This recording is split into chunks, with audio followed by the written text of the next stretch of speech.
Hello, welcome back. Let's dive right back in. Namely, the transcendental reality of a mind at large and other minds.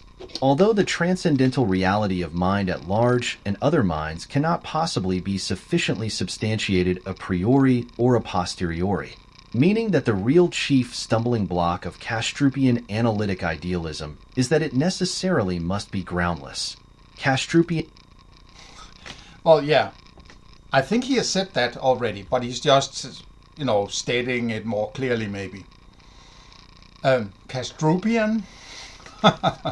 Isn't that elevating Kastrup a bit higher than he deserves? On the level of Dickensian or Hitchcockian or Edwardian, Victorian. Maybe it's not necessarily meant in an appeal to a high regard, but whatever. In analytic idealism simply assumes the transcendental reality of a mind at large and other minds, and then explains the variety of empirical phenomena from this assumption. But the fundamental problem is... Well, I'm going to jump in and out as I see fit, right? If I am inspired, I'm just going in and out, and that's how it is. That's how it will go. First of all, one of the big criticisms I have of Bernardo Kastrup, and it's sort of a deal breaker, right? It's the lack of an argument for an external world. Because that's what allows him, or that what he feels allows him to do all the other things he does, right?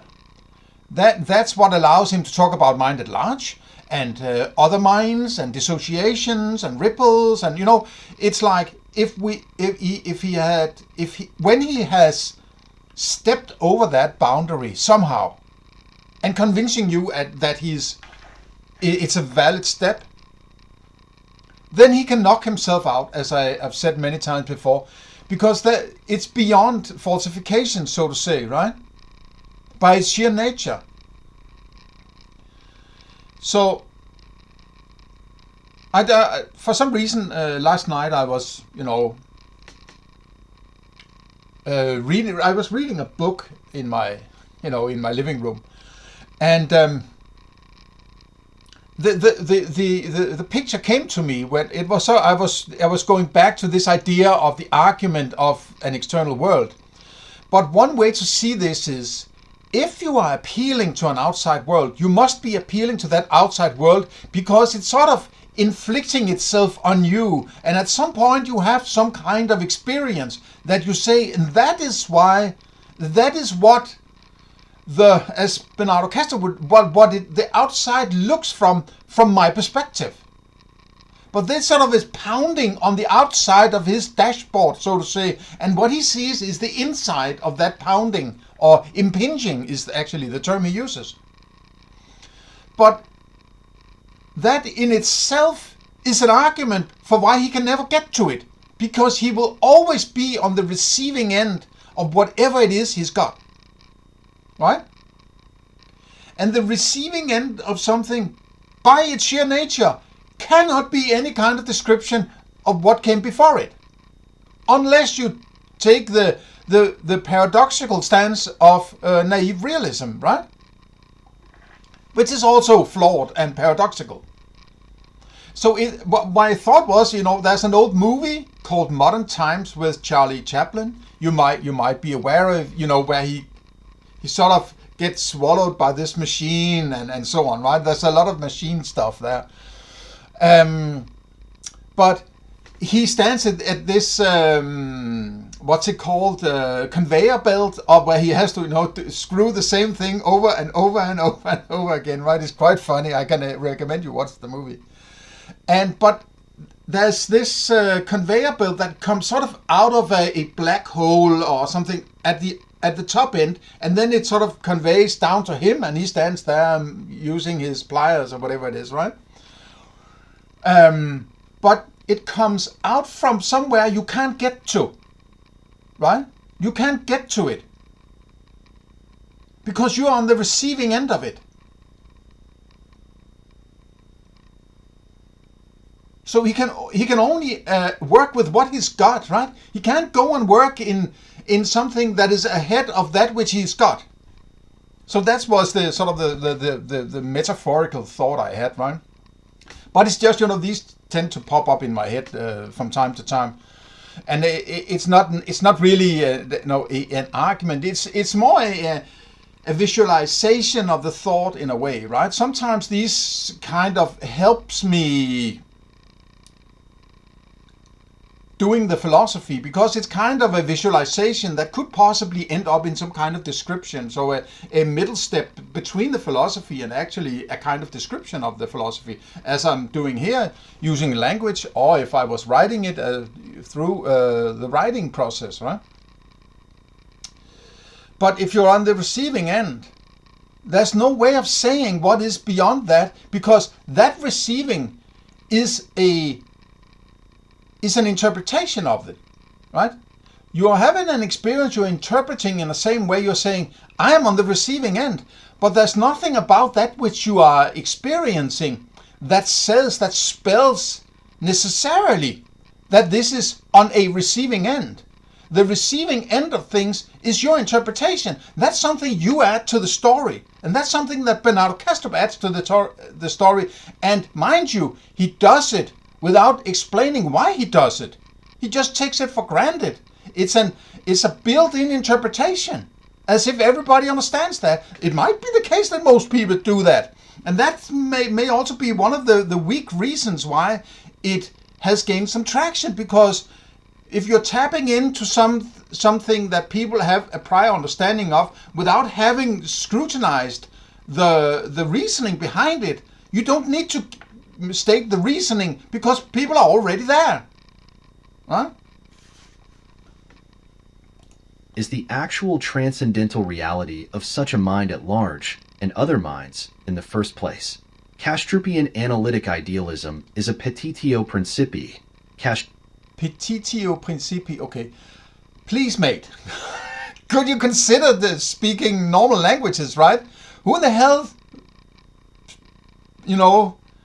walks around speaking Latin or whatever it is, right? Who does that? Unless you want to sound fancy and smart. So, this is a little of a concern to me. It seems to me it's more important for Felipe to sound smart than actually making sure that people understand the criticism. That could be a small sort of reminder, right? Okay. Kastrupian analytic Yeah, I want to add. Yeah, he wants it maybe to stay within academia, right? He wants to be able to make other academics who are used to this kind of lingo aware of what he's doing, so he can get some street cred within academia. But he doesn't really care whether the small people who are actually paying for the shit, they understand the criticism, right? So it has this slight sheen of what would the term be? Patronizing? Not patronizing, but you know what I mean, I hope, right?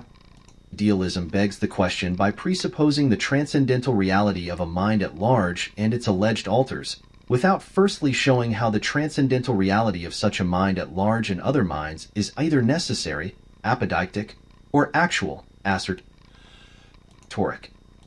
So, okay, these fancy terms again, right? But just use the plain language terms, so you're not confusing me more than you have to, right? I'm not one who's going to say, well, I guess I don't understand this, so I have to leave it to the smart people to think this up, right? No. These are the times when philosophy has to be pulled out of the ivory tower and placed among the normal people, right? The average person. Because at the end, these are the people who are dying in trench warfares, or in whatever wars, or whatever happens when people have some grand ideas, right? So, to say nothing of the fact that the transcendental reality of a mind at large and its alleged alters cannot possibly be shown to be necessary, cannot possibly be sufficiently substantiated. Well, that's a claim, right? Maybe you can't see it. Just because you can't see the argument doesn't necessarily mean that the argument isn't there, and somebody can actually argue for why there is an external world. I would love somebody to argue for an external world where I say, God damn, man, right? I was wrong. I couldn't see it. Now I see it. Thank you, right? But I'm not going to buy any old shit, right? I'm not going to buy any. Of course there is an outside world, right? That's not. I'm granting an outside world. Bullshit, man, right? Give me the argument. Appeal to people actually giving you the argument rather than telling people you can't get to that argument. You can say, I can't get to the argument. And I'm willing to say, I can't see an argument for an external world. All the arguments beyond that I've seen so far are not really arguments. They're just some kind of fluffy sophistry of some kind. Because people feel they need this external world to proceed with their philosophy, in particular metaphysics. So they sort of squeeze it through somehow, right? But when you scrutinize what they're actually doing, there is no argument there, right?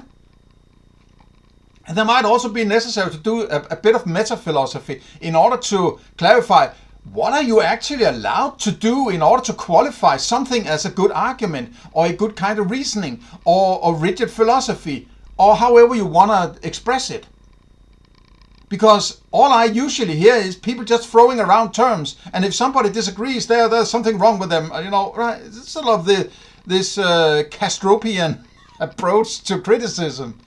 A priori, and cannot possibly be shown to be actual, cannot possibly be sufficiently substantiated a posteriori, such that Kastrupian analytic idealism inescapably is problematic. No, but it is problematic. But the problem is, he pretends to have made the argument without having made the argument. And that doesn't in itself remove the possibility that there is an argument for it, right? Just because Immanuel Kant said something and Hume said something and so on, doesn't mean that you can't get there. But as Hume said, with regard to the is-ought problem, for instance, you have to present the argument. You can't just go there and pretend you have done the argument. You can't just switch into, oh, no, I'm outside myself, right? And I'm going to tell you about it, right? That's not good enough. So it's the appeal to, I mean, that's one of the plus sides, I would say, from a skeptic approach is that, yeah, but you also have to be skeptical about yourself. And say, well, just because I couldn't find the argument doesn't mean that somebody else can find the argument. Maybe I'm just oblivious to that argument. But as Hume would say, you have to give me the fucking argument.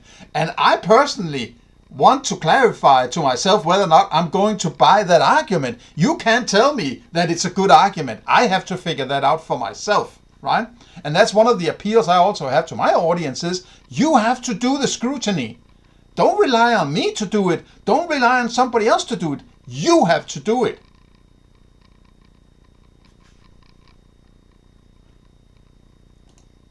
This reveals Kastrup's position as trapped in an inescapable bind. It must presuppose what it cannot possibly prove. Yet what it presupposes is precisely what most requires proof. This is not a minor logical... Okay, so I don't like the use of the term proof either, right? Let's use the term argument or reasoning or something like that. A proof is something you use in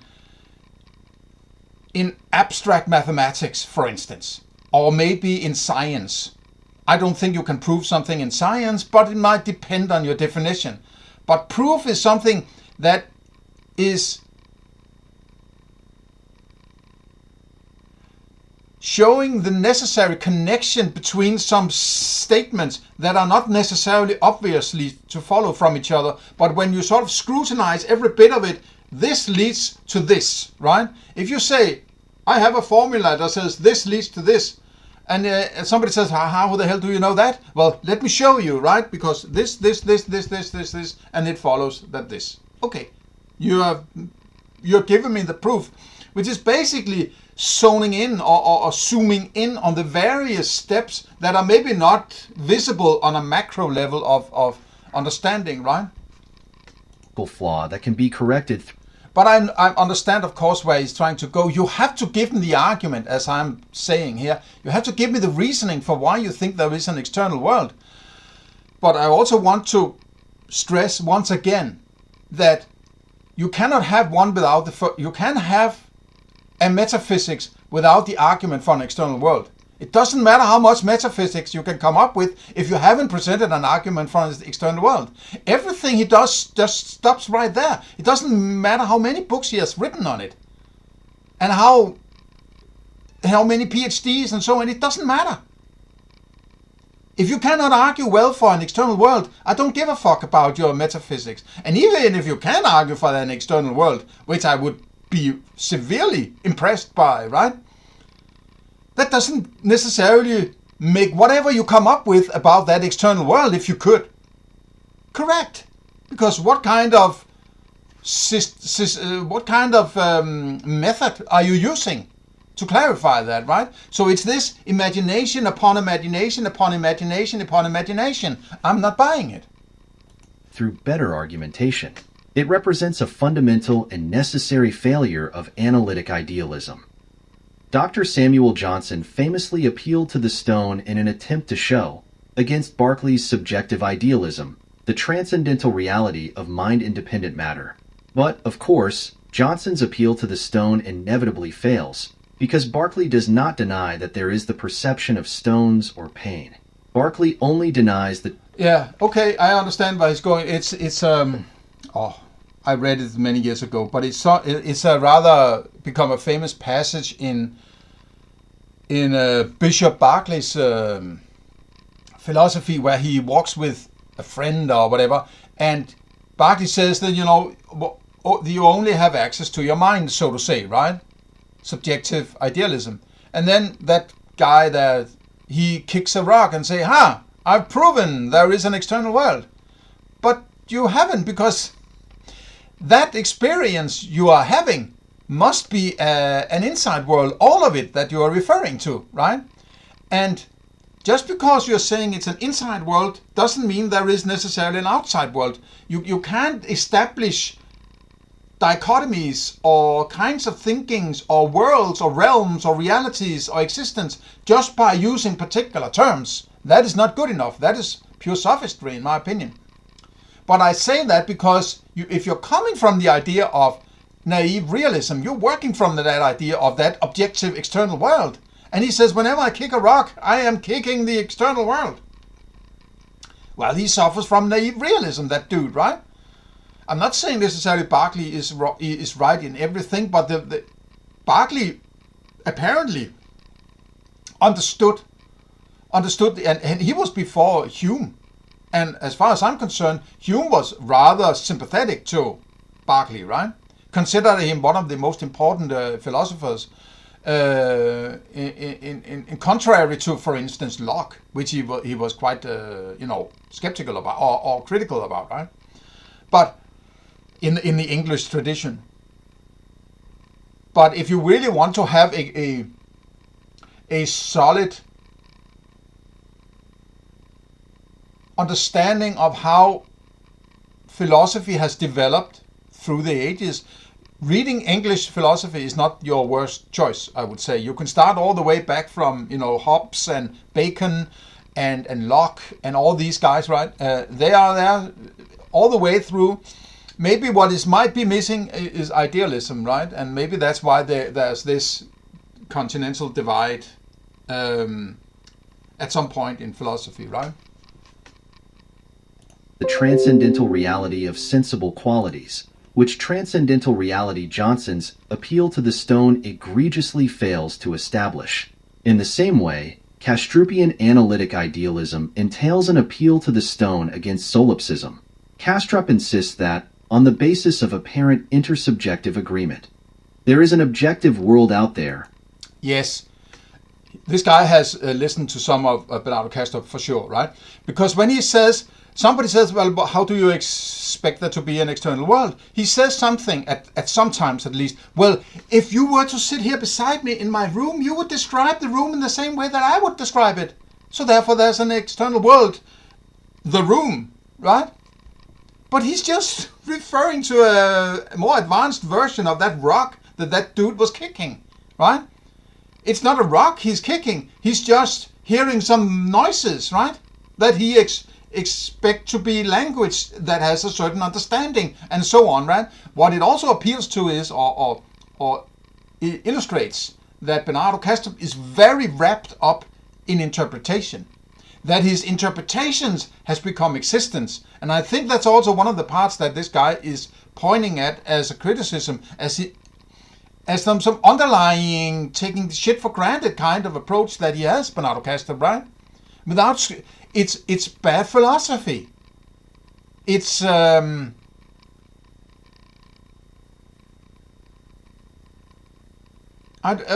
would you put it, when you're so convinced that your thinking is brilliant that you actually don't really have to argue for it, right? It's kind of I don't know the term, right? If there is a term. Beyond our individual minds. The solipsist does not deny that there is the appearance of intersubjective agreement. And what? Why? What?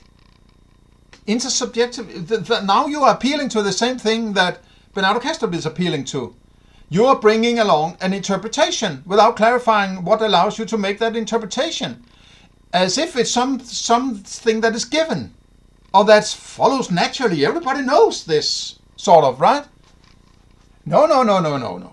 You have to clarify all your interpretations.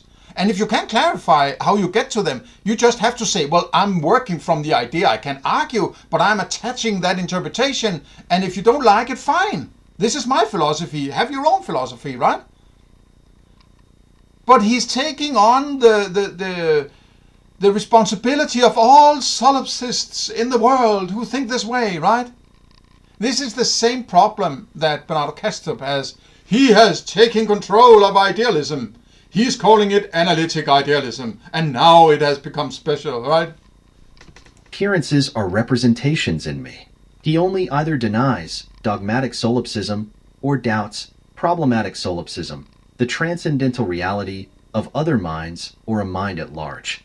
Appealing to the stone against solipsism, Kastrup tells us that there is an objective world out there, beyond our individual minds, because of the appearance of...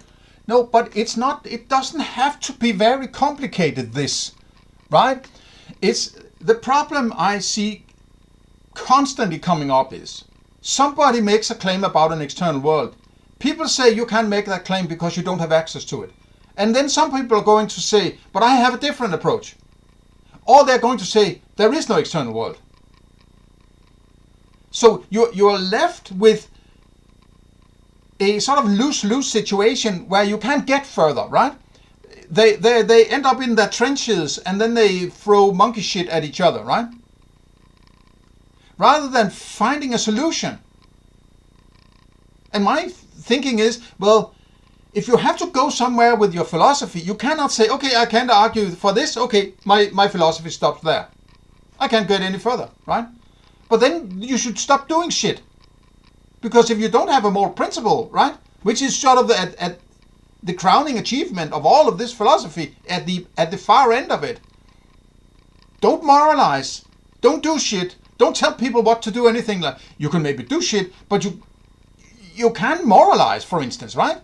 You can't tell me about truth and knowledge and shit like that if you haven't gone that far. So when you reach a point where you can't argue further, you need to establish what I call an axiom. Axiom might not be the best term to use, but that's the term I'm using at the moment at least, right? You could maybe call it a first principle, but then later principles, are they second principles or what, right? So that doesn't work for me either, right? So an axiom is when, in my opinion, when you say, I cannot argue for this shit that I'm presenting in the axiom. That's why I call it an axiom. It basically says, I cannot argue for this, but I'm going with it. If you don't want to, fine, have your own philosophy. I'm not going to inflict it on you, right? But I need my philosophy. So for me to get further here, I can't argue, so I'm going to make an axiom, right?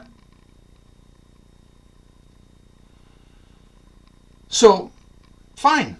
But the next step cannot be another imagination, because then you are ripping on imaginations, in my opinion. And that's one of the weaknesses of Bernardo Kastrup approach, because if you create some imagination, then he creates another imagination upon that imagination, and so on, and so on, and so forth, right? If you make an axiom, you're stating that you can argue, but you're not imagining shit, right? If the next step from that axiom is something that is imagined, the philosophy stops in that direction, even if you have the axiom, in my opinion. Because if it's an imagination cannot be sufficient philosophy for further philosophy, right? Because you started with, in my opinion, you should start with your phenomena. That's what you have immediate access to. And then if you sort of make up some imagination and use that as a placeholder for some kind of lacking philosophy or some kind of lacking immediate experience, then you are sort of bringing in shit of yours, right? So careful. Intersubjective agreement. But, of course, appealing to apparent... Maybe I should get back to that conveyor belt. What does it really matter where that shit comes from? If at the end of the day you still have to use these pliers to do the shit that Chaplin does on this conveyor belt, what does it matter where it comes from? And what it looks like beyond that black hole where it comes out from? It doesn't really matter, but because you still, even if it's blue elephants or 10,000 soft ices down there, whoever knows? Who the fuck, who cares, right? You still have to do this shit, right? So, what is the end goal of metaphysics? Well, what I am kind of worrying about is people go in the wrong direction of their philosophy. They go backwards into that black hole and never come out again. And they stay down there, right? Rather than taking the conveyor belt and see where is it leading. Because at the far end of this, you should be arriving at your moral principle, in my opinion. But people are going in the wrong direction. They're going to look for some explanation for everything out there in that black ocean without a shore, as Immanuel Kant said, right? That's a problem, in my opinion, because they get stuck there. They can never get out of it again. Just like Bernardo Kastrup, he's living in his cloud castles, right? Intersubjective agreement. Appearances are immanent representations in me. An attempt to defend the transcendental reality of mind at large or other minds is, besides begging the question, a blatant appeal to the stone against solipsism. The solipsist, whether... But that's the same, right? It's begging the question. That stone kicking is begging the question. It is a begging the question. So, it is a little unnecessarily convoluted and dense, this presentation. Excuse me, in my opinion, right? I have a notion, but that I might be completely misguided here, right? That this is a young dude who wants to, show off, right? He wants to make a dent in the universe, in the philosophical universe, and say, I'm here, I can do some fancy talk, right? Okay, enough of that. Whether he is a dogmatic or problematic solipsist, does not deny the imminent apparent intersubjective agreement that Kastrup is appealing to. The solipsist only denies dogmatic solipsism or doubts problematic solipsism, the transcendental reality of mind at large or other minds that Kastrup cannot possibly sufficiently substantiate a priori or a posteriori. No, but it is a... Careful, dude. As I say, this is a two-step thing. Be careful that you're not stepping out into that world as if you're accepting there is an external world. It sounds like it just before when you talked about that particular approach by solipsists, that they're accepting there is some interpersonal whatever bullshit, right? So that's all he wants to hear. As long as you accept that external world, he can claim whatever he wants, and your criticism will glide off like, oil on water, right? you have to focus on Bernardo Kastrup's argument for the external world.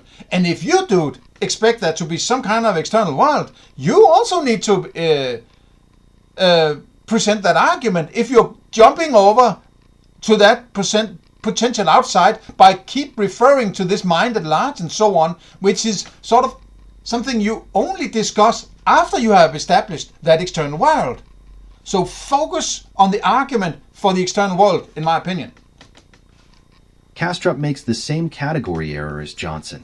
He attempts to refute a position which either denies or doubts transcendental reality, dogmatic and problematic solipsism respectively. I thought it was a begging the question. Now it's a category error.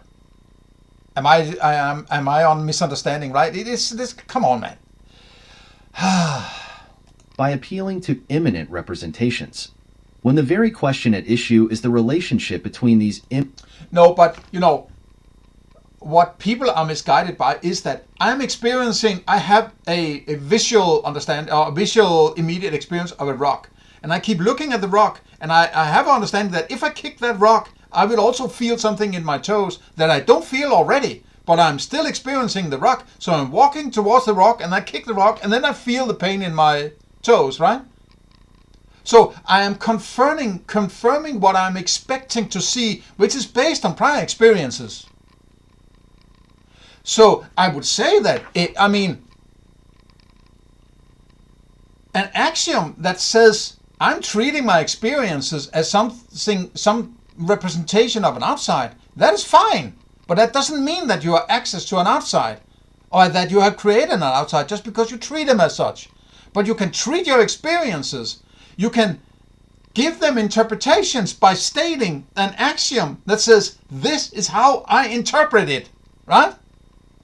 But you have to make the axiom. You cannot walk around pretending that you're arguing, or avoid the argument pretending that there might be an argument there that people didn't see, but they're sort of dragged along and accepting whatever bullshit you're coming up with because they're already in that mode where they think they don't need the argument.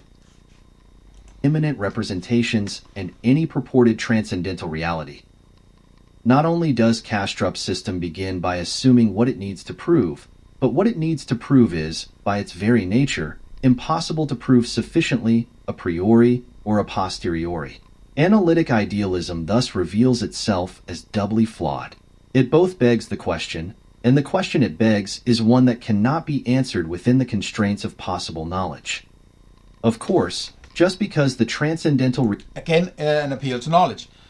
Don't talk about knowledge when you're doing metaphysics or ontology, unless you are doing epistemology and mentioning ontology, right? And metaphysics maybe, right? But, if we are doing this hardcore early level and trying to step back into a metaphysics, there is no knowledge there. And that's also what you appeal to. But you can't say there isn't knowledge if you haven't done the epistemology that points out why it's not knowledge. So your argument is also begging the question somehow, right? So it's sometimes more cumbersome and more difficult to criticize philosophy than it's actually creating the philosophy.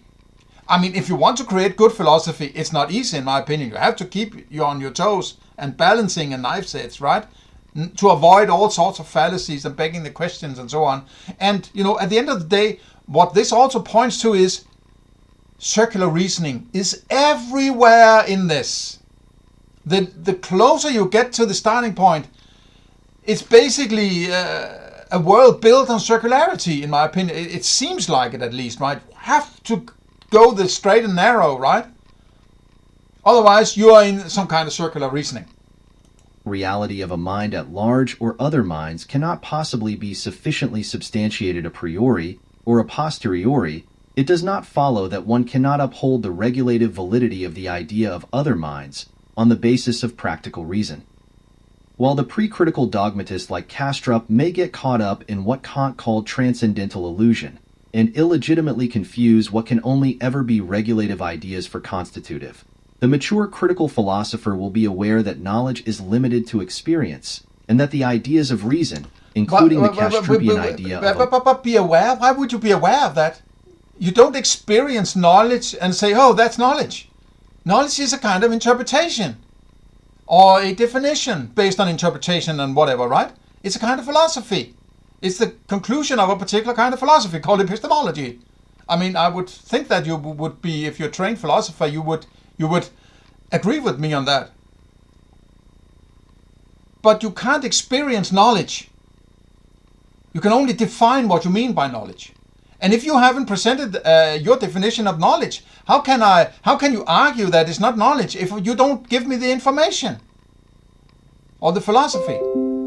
A mind at large function as regulative principles that guide our inquiry, but cannot provide constitutive knowledge. As Kant noted in his third critique, teleological judgments about ends have regulative validity only, such that, although one may think of apparent living beings acting volitionally for ends, it does not necessarily follow that they therefore really do so. The distinction between regulative and constitutive principles is precisely what distinguishes critical from pre-critical philosophy, and Kastrup's failure to grasp this distinction places him squarely in the pre-critical camp. Kastrup may appeal to the stone all he pleases, but no amount of appealing to imminent apparent intersubjective agreement will ever be sufficient to substantiate his metaphysical claim of the transcendental reality of mind at large or other minds. This sounds like a half-ass argument, right? He is implicitly accepting the idea of interpersonal something, subjective something, right? I forget the term. Well, that's also a rock. All of those are rocks that you can kick. These are interpretations. You can't just take shit for granted, right? You need to argue for any kind of interpretation you give that you try to extend to me, because I don't have these givings. You have to argue for why you're working from that idea that there's interpersonal whatever, right? It's a color, it's a sound, it's a taste. Why are these colors, sounds, and taste and so on? Why are they special? Why do they all of a sudden become an interpersonal, whatever, intergalactic, interstellar, right?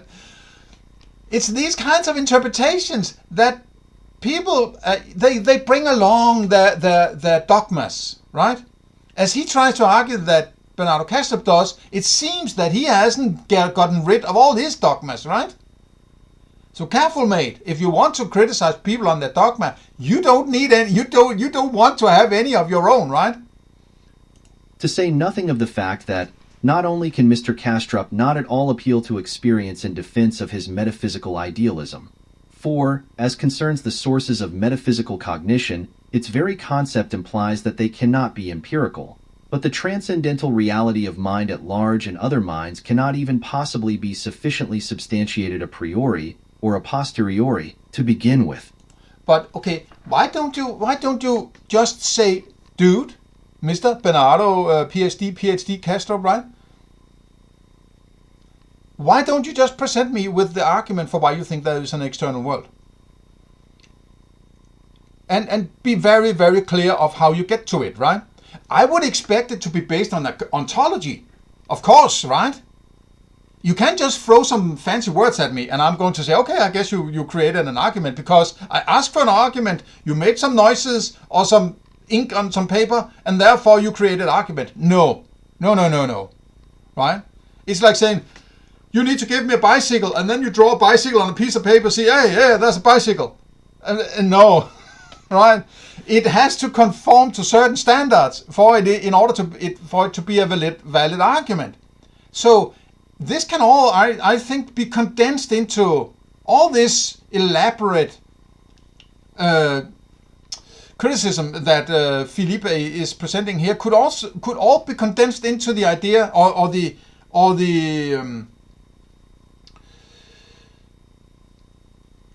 I'm looking for a word.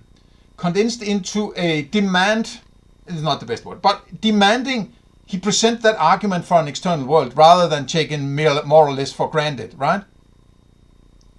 Give me the argument for an external world. If you can't do that, well, I'm not going to do any more, right?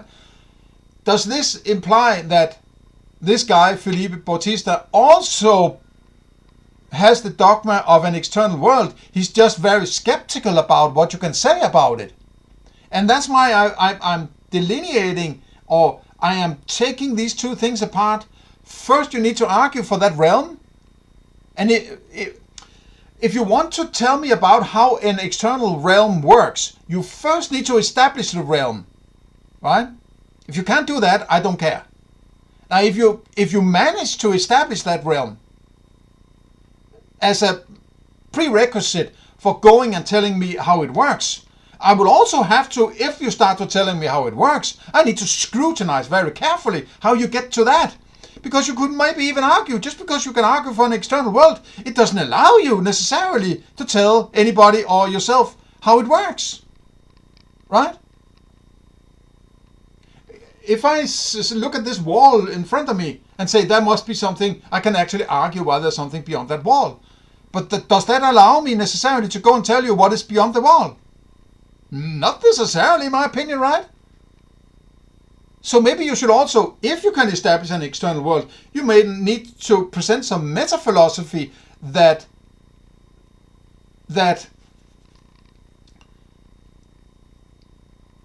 states how you are allowed to go there afterwards, telling me about how it's composed and how it works and how it impinges on your dashboard and all that, right? So that there's so much built in taking for granted that is beyond the approach of philosophy, in my opinion, that Kastrup just more or less takes for granted. And it's just an appeal to mysticism, right? Basically, it's mysticism. Mysticism is when you just jump into shit without really clarifying it, right? But you want to because it makes you feel good or something like that, right? Kastrupian analytic idealism inescapably is groundless, and inescapably is pre-critical dogmatism. Because Mr. Kastrup's approach is pre-critical dogmatism, he does not comprehend that apparent intersubjective agreement is nothing more than a set of representations in me. And because Mr. Kastrup's approach is pre-critical dogmatism, he hypostatizes outer appearances. In addition to dogmatically treating the abstract concept of a mind at large and its alleged alters as if it had concrete transcendental reality. No, but he's very concerned about convincing people about his philosophy, right? So to him, I think it's kind of a weird kind of self-help or self-improvement. Or, he's very concerned about getting to a notion of, oh, this philosophy makes me feel this way or that way. He's been there several times when he presents it, right? Oh, it gives me meaning, and I'm afraid of death and various shit like that, right? Because that's the end goal. It's about how he feels about it, right? But I don't think he can safely feel that way if he cannot convince somebody else about it, because that might point to it not being very good philosophy. So he will feel very strongly that he's deluding himself. But if he can convince somebody else about it, it feels better, right? So he takes that sort of halfway, half-ass, sophist approach, pretending in some cases and a few other cases that he is making an argument that actually isn't there. And if you start to really scrutinize what he's saying, right? And it creates all these, kicking the rock kind of a circular, begging the question and all that, right? It's sort of a materialism aspects that is imbued with idealism and all. It's sort of a cauldron of all sorts of shit put together in order to make him feel that he's actually created something, right? So that's how I see it at this point. When he dogmatically affirms that there is an objective world out there beyond our individual minds. Namely, we hypostatize outer appearances when we come to regard them not as representations, but as things existing by themselves outside us, with the same quality as that with which they exist in us. Kastrup begs the question when he pronounces that there is an objective world out there, beyond our individual minds, and an appeal to the stone cannot possibly suffice to substantiate this petitio principii, a fact of which Kastrup lamentably seems unaware. Hence, why his analytic idealism begins with begging the question and appeals to the stone.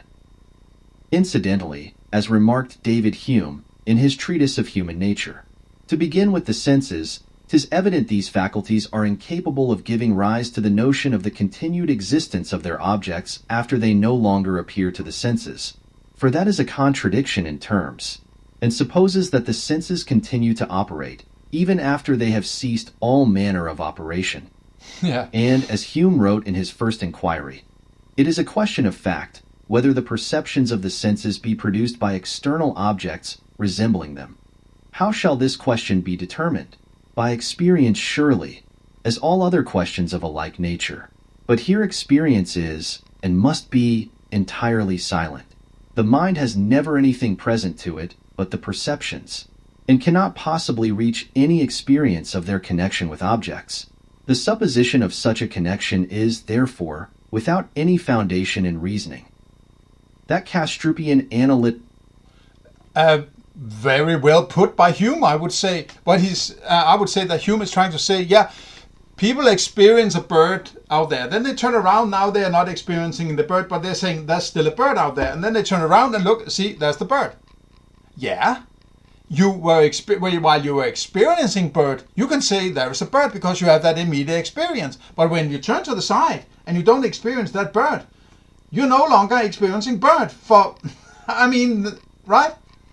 So it's a different category now, because what you're referring to is your memory of bird as a placeholder for that which you're not experiencing at the moment. Because you have turned around so many times and looked at a bird, turned back, and there's the bird still. You are expecting to find the bird, and now between those experiences of bird, you have upgraded your memory of that bird to be the same as those two experiences of bird on either side of it, right? That's what Hume is pointing out. You can't say that you know bird, or you can say that you are sort of experiencing bird when you're not looking at bird, or that bird is not a part of your experience, right? Because experience of bird does not resemble recollection of bird. These are two different categories, right? So Hume was on the money there, right? Analytic idealism is pre-critical dogmatism, and without any foundation in reasoning, But I might add that I'm not sure I understand, but maybe I'll be illuminated later here, right? What he wants to get at, because just because you're not experiencing something doesn't mean you can say that it isn't there. You would have to say, I don't know, right? If a proposition was presented, or you made the proposition, you would have to say, I don't know, because I'm not looking at it, right? Or I'm not experiencing it. So you can't say it's not there because you're not experiencing it, right? But if you're pointing at something over there and say, on that tree, there is a bird, and you're saying, I don't see a bird, that's false, right? Because you are not experiencing in that particular area of your experiential field where it's supposed to be. But we're all dealing with the so-called dashboard now, as Bernardo Kastrup would call it, right? That dashboard is not that outside world, right? By its nature. So that's why I'm a little confused about what he's doing here. Is incontestable. The mind has never anything present to it but the perceptions, and cannot possibly reach any experience of their connection with objects. Eo ipso, Kastrupian analytic idealism must necessarily be groundless dogmatism, and without any foundation. Yeah, okay. So if we are by Hume, it means also, okay, if you're experiencing an object, there's no way of saying if there's an object or some prior, more foundational object that is somehow responsible for your experience of object. You can't say that even if you're experiencing bird, what is the actual bird out there in that realm I haven't established? Well, there's no going there. But that's not the argument I would hope you were looking for, or hoping that you would crave or demand from Bernardo Kastrup, which is, how do you argue for the external world? Right? Start there, man, right? It's quite easy. And if he's falling over his own feet trying to do that, you don't need to bother anymore, right? In reasoning, Kastrup's attempt to establish the transcendental reality of a mind at large and other minds through appeals to experience is doomed from the start, as experience can never reach beyond perceptions to establish such connections. As wrote Arthur Collier in his Clavis Universalis, whether the seeming, that is, empirical extraneity of a visible object be indeed an argument of its real, that is, transcendental extraneity, I leave to be proved by all those who will affirm it. Mr. Kastrup's appeal to seeming intersubjective agreement commits the same category error as Johnson's kicking of the stone. Just as Johnson failed to understand that Berkeley was not denying the sensation of stones, but rather their mind-independent existence, Mr. Kastrup fails to understand that the appearance of intersubjectivity within consciousness does not establish the transcendental reality of other minds beyond consciousness. Both appeals to the stone, No, but it is also one of these problems, right? First of all, he doesn't establish, in my opinion, an external world, right? There's so many problems in his philosophy, and I've listed in my prior deconstructions of his philosophy in a lot of videos, right? You can find playlists in my channel here. That he doesn't establish that external world, in my opinion. But he also comes up with very narrow understandings of what is going on out there in that world he hasn't established, right? There's only mind, right? And it's a special kind of mind, except for a few or maybe a lot of dissociations that are similar to me, that can have meta-consciousness and so on. He just makes a creation story or some... I'm not sure what to call it, but it's just grabbed out of his ass, basically, to put it technically, right? How can he possibly... And that's also why I think he calls it a theory, because intuitively understands he's just grabbing what he wants. And by saying, okay, I could do a theory, I can just grab something, and then somebody has to disprove it, right? Well, that's not what you do when you're doing philosophy. You don't do theory when you're doing philosophy. That's what's called science.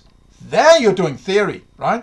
There cannot be any holes in philosophy. There cannot be any theories or what-ifs in philosophy, because that's not what philosophy is. Philosophy is foundational thinking. There cannot be what-ifs in foundational thinking, right?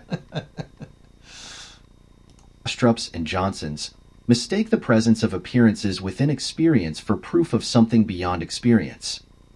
Collier's challenge, that those who would argue from empirical to transcendental extraneity must prove this connection, remains unanswered by Kastrup's appeal to immanent...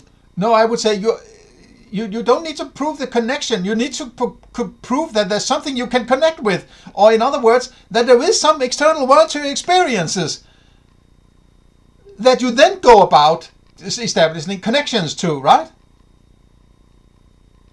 It's like saying, I want to establish connection to... You need to establish that connection to island X beyond the coast. And I would say, well, what island X? Right? I don't see an island X, right? Yeah, but I'm establishing a connection to island X off the coast. Fuck you, man. You have to establish that there is an island X before you establish a connection to it, right? Apparent intersubjective agreement. Just as Johnson's foot striking the stone could only demonstrate the presence of certain sensations within experience, rather than any transcendental claims about mind-independent matter. Yeah, but that dude didn't understand that he was suffering from naive realism, right? So I don't take this rock kicking or stone kicking very seriously, because let's just leave it at that. Kastrup's appeal to apparent intersubjective agreement can only demonstrate the presence of certain patterns within experience, rather than any transcendental claims about minds beyond individual consciousness. This reveals a deeper pattern in pre-critical metaphysical thinking. The the persistent tendency to mistake features within experience for proofs about what lies beyond experience. When Kastrup points to apparent intersubjective agreement as evidence for his metaphysical claims, he repeats Johnson's error in an equally fallacious form. Both Johnson and Kastrup fail to recognize that no accumulation of evidence within experience can establish claims about transcendental reality, as such claims require precisely the kind of jump from empirical to transcendental reality that Kant showed to be illegitimate. Okay. So let me round this off. What I think is going on with people who try, let me take it this way. As I said before, I think that the default setting of a human being is treating your experiences, or at least most of them, as an external world. Naive realism is the default human setting of understanding, right? Because there is a default human understanding setting, I would think. Or I believe, right? You might disagree. Fine, let me hear what you have to say. But I think that realizing the paradox, because this default setting is so ingrained in your thinking, that even when you understand it can't be right, it's hard to not jump into it at times and say, oh no, my God, I can't do that because I would be doing that naive shit, right? If you realize, and I was a victim of that myself, right? For a while at least, until I realized that I actually need to argue for an external world in order to work with it, right? I mean, of course, it's obvious to me. That if you realize at some point naive realism is paradoxical because of what I mentioned before, the hand outside the skull and the mind and so on, and it can't both be outside and inside at the same time and all that. So you realize there's a problem here, right? The conclusion you will come up with is something like, what I have access to is purely subjective, so to say, right? But because you already had that idea of an external world, you are just retracting your experiences to be purely subjective, but you are still keeping that external world, right? Because it's so ingrained in you that you can't let it go. Even if you say all my experiences are purely my experiences, you keep the dichotomy of the inside-outside. And then you take up the challenge of arguing why you somehow beyond and above and, external and so on, and I can argue for this and argue for that, and therefore the external world is still there. No. What you should realize, in my opinion, when you retract into subjectivity, so to say, or you could say solipsism, right? And at least in the beginning of it, you have to argue your way away from solipsism. You should also reject that external world, because that was dogmatic thinking, which is, I suppose, what he's alluding to, Felipe Bautista. But it doesn't really sound convincing to me that it is actually also argue for an external world, which I was very much like him to do. Because if he doesn't do that, I don't care about how many connections or correlations you can come up with. I don't buy them if you haven't established that island X off the shore, right? So, there you have it. This is the end of part 2. I hope to see you in the next one. And have a nice day. See you there.